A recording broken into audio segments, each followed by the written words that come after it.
Hello everybody, I'm still at school. I'm not going to do an experiment right now, but I am going to go through the next type of reaction, which is called a displacement reaction. Now unfortunately I've just checked in my cupboard. I don't have the chemicals to make up the solution for the reaction I thought I might do, so I'll just explain how a displacement reaction works. Again, it's quite straightforward once you get the hang of it. And this is following on from what we were talking about with the metal oxides last time. So when a metal reacts with oxygen, you get a metal oxide. And I hope that you managed to do some of those questions from last time. And those of you that did the balancing of the equations, make sure you've checked your working because I've put that up for you today. So a displacement reaction then. Okay, so before we really go into detail about what a displacement reaction actually is, we need to know this top word here is salt, which is a new keyword really. Now a salt is quite difficult to describe, having not really done much on acids and alkalis and bases yet, but it's a type of compound, so therefore we know it's got more than one type of atom inside of it, made during a process called neutralization, which I touched on in my last video when I was talking about taking an acid and a base and combining them to make water, which is neutral. And we're going to do a whole load of more stuff on that next week. So a salt is a type of compound made during neutralization, so reacting a base with an acid. Okay, now there are three types of salt that you need to know, and I think this is the case up until we get to year 11, and then when you choose to do A-level chemistry there'll be other types of salt that you need to know, but there's only three at this point, and they are sulfates, nitrates and chlorides. Okay, so when we make a salt, there's always going to be a metal part of the salt, and then there's going to be one of these three words, and how we know which one we would use we'll talk about when we talk about the neutralization reaction. So just for as an example, the name of a salt could be, if we use the same metal as last time, we could have magnesium. Oh no, let's not do that, let's write it out properly. Magnesium, I'll write it in words. And then I could have magnesium sulfate. And that would be a type of salt. Okay, just by looking at that, those words, I know that there is that this is a type of salt, and I know how to make it. I know it's been made during a reaction between a metal or a base containing a metal. Because remember, I said that all the oxides, anything metallic, kind of makes a base, so it's the opposite of an acid. And I can tell us also, and you'll understand this later from next week's stuff, that it's been made with sulfuric acid. Okay, so a base and an acid has combined. The base had magnesium in, the acid had sulfur in, and I've made magnesium sulfate. This is a type of salt. Equally, I could have magnesium nitrate as a salt, or I could have magnesium chloride, but they've been made in different ways. The key thing is, when you're talking about a salt, you need to make sure that you've got a metal as the first word, and then a salt name, one of these. Okay, so you can kind of make it out of anything. You could say copper sulfate. Copper's a metal, sulfate is a salt name. You could say copper nitrate. You could say copper chloride. Those would all be metal salts. Okay. Or you could choose anything really. Let's think of another one that you might have heard of. Zinc. You've probably heard of zinc sulfate, zinc nitrate, zinc chloride. They're all types of salt because we've got the metal and then the salt name, and they combine together to make what we usually just call them salts, but often during teaching we would say metal salt to remind you to put the name of the metal and then one of these three. Okay, let's talk about one other, which is a very the one that I always mention to you, which is sodium chloride The only reason I'm saying it really is because we've used it quite a lot. That's supposed to be an L and an O. Doesn't look very good, does it? So this is table salt that you'd put on food. Sodium chloride. Sodium is the name of the metal. Chloride is one of the types of salt. So metal salt. Metal always goes first. Okay, you wouldn't say chloride sodium. You only say metal, then the salt. So magnesium sulfate, copper nitrate, sodium chloride, whatever you've got really. And it just, when we get on to working out a bit more stuff on this, next week you'll see much more where you get the salt from. That's going to depend on what type of acid you're using to make the salt. Okay, so you can, well no, let's leave that, let's not go into that now, because we're supposed to be doing displacement reactions. So, now I've forgotten, yes, that's going to stay on, isn't it? Let's get rid of that. There we go. So this is what I showed you last time. We've got this diagram that was in my last PowerPoint, and this one is the one that's on your knowledge organizer. Okay, and it becomes very important when we're talking about displacement reactions that we know where in the reactivity series our metals are. Now you don't need to remember it, you can look it up. Okay, and when you get a bit more advanced with chemistry, you also will know where on the periodic table your more reactive things are, where your less reactive things are, and you'll be able to work it out based on looking at the periodic table. But for the purposes of this, because we haven't taught you that yet, you can just look at these diagrams. Okay, so this one, they're probably the same actually. Yes, they are. They're pretty much, that one's got mercury in, that this one hasn't, and platinum's in this one that one hasn't, but they're the same. And the reason they're the same is because they're in the right order. Okay, so our most reactive metal that we can see on our diagram is potassium, and our least reactive on this side is platinum, and on that side is gold, and they should be in the right order. And as we move down through them, we go down the reactivity series, they get less reactive.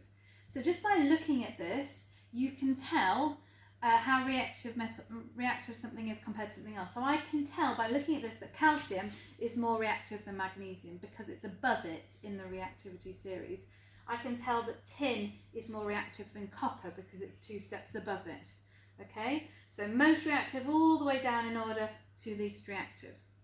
So when we get a displacement reaction, what we have to do is we have to know about these reactivity series, because what happens is this. Okay, so a displacement reaction, what we have is some kind of metal.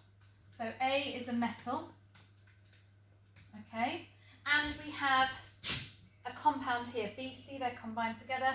This is a salt. Okay, so if we have a more reactive metal and a salt which contains a less reactive metal, because remember with our salts we've got a metal and then either nitrate, chloride or sulfate after it.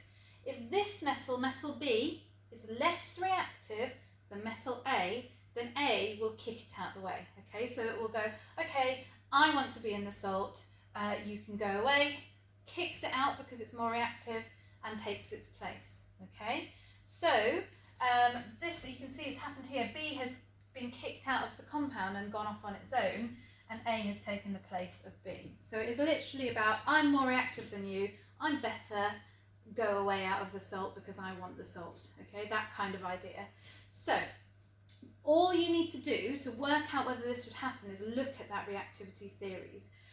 So let's do an example. So we've got my favourite metal, magnesium. Do it in black so it's easier to see, because I think that blue the other day was a little bit difficult. So we've got magnesium.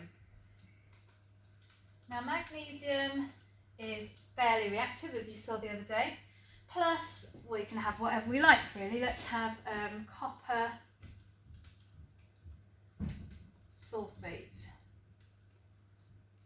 Okay, magnesium plus copper sulfate makes. Okay, so the first thing we do is we look on our knowledge organizer. I've got your knowledge organizer right here. So I'm going to look, I'm thinking, right, magnesium, is that above or below copper? Well, it's above copper, which means it's more reactive. And if it's more reactive, it's going to kick out with the displacement reaction. So it goes, right, okay, no copper, I'm having your sulfate. So we switch magnesium in, so we write magnesium. That has now taken its place in the salt, so check what the salt is called, it's sulfate, so it becomes magnesium sulfate. And then we've left copper on its own. So plus, am I going to run out of room?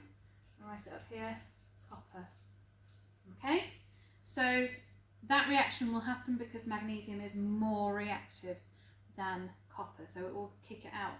If, for example, I had magnesium plus sodium sulfate, that wouldn't happen because magnesium is less reactive than sodium, so sodium is going to hold on to its salt. It doesn't want to give it up. It's a kind of a race to see who's the most reactive, and in terms of chemistry, the most reactive thing always wins. Okay, so let's do another example. If we had, let's what should we have? I'll use the ones on your table that make everything a bit easier. Let's say we've got aluminium plus zinc, which is below it. Zinc, it doesn't matter which salt we use really. Chloride, let's say. So we've got metal, salt. This salt contains zinc and it's a chloride, and we've got aluminium. We look at our table, aluminium is above zinc in the reactivity series. That means it is more reactive. That means that it can come along and kick out the zinc.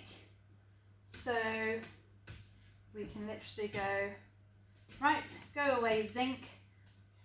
I'm going to move in here like that. Okay, so on the other side, we just write out that that's happened. So we have now got the compound first. It's not zinc chloride anymore, it's become aluminium chloride.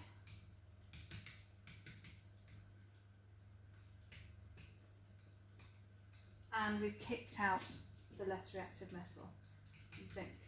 Oh, I've run out of room. Move that down, there we go, zinc.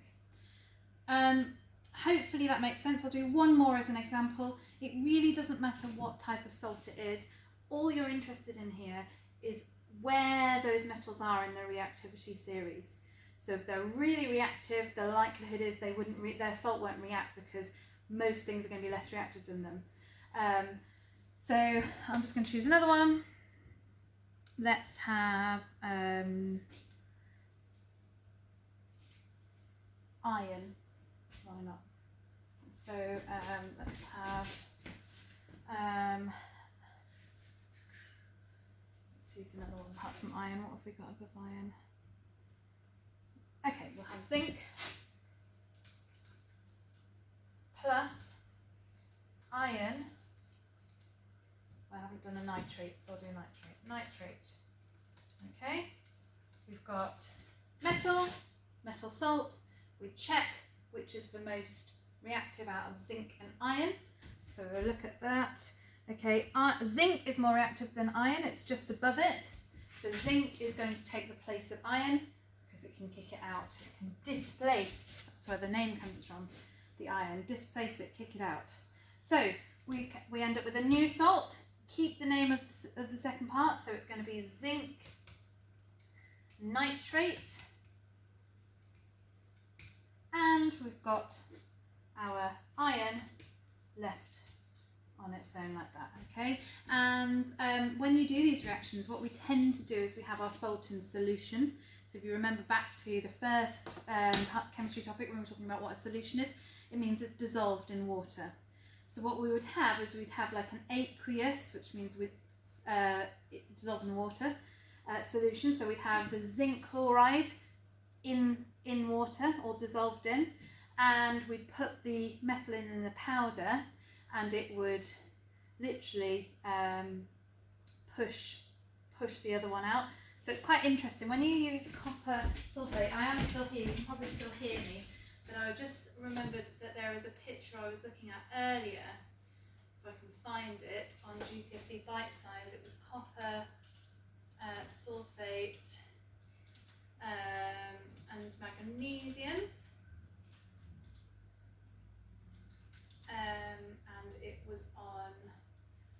BBC bite size. See if I can find that picture. I should have put it in for you, really. There we go. So that's the picture I'm looking for. Let's just copy it and paste it into my PowerPoint. Oops, that's not what I want to do. New slide, paste. There we go. Rather than me just try and stand there and hello, I'm back again. Rather than me just try and describe it to you, I may as well show you the picture. That makes much more sense. So there you go. We've got on that side magnesium powder. Looks black. It's not really black. It's silver, like I showed you, but really, really tiny pieces. And copper sulfate solution is blue. This is what I was going to try and show you, but unfortunately don't have any copper sulfate at the moment, or it's gone, been packed away ready for the move to the new site. So because we know that this will displace, magnesium will displace copper, and we end up with this. It's a colourless solution. It's not blue anymore. The blue things tend to be to do with copper, actually. So magnesium sulfate in solution is actually clear, but you can see the copper actually comes out of solution. Okay, I talked about precipitate the other day. It's like a solid coming out. This is how we know that a chemical reaction has happened. And copper is really like kind of orangey in colour, so it's really, really powerful. You see it kind of go from a blue solution to clear with kind of a copper stuff at the bottom. It all sinks down. It's quite a nice experiment, but a really, really good example of a displacement reaction. Okay, I'm going to go again, and you'll see a lot more of me soon.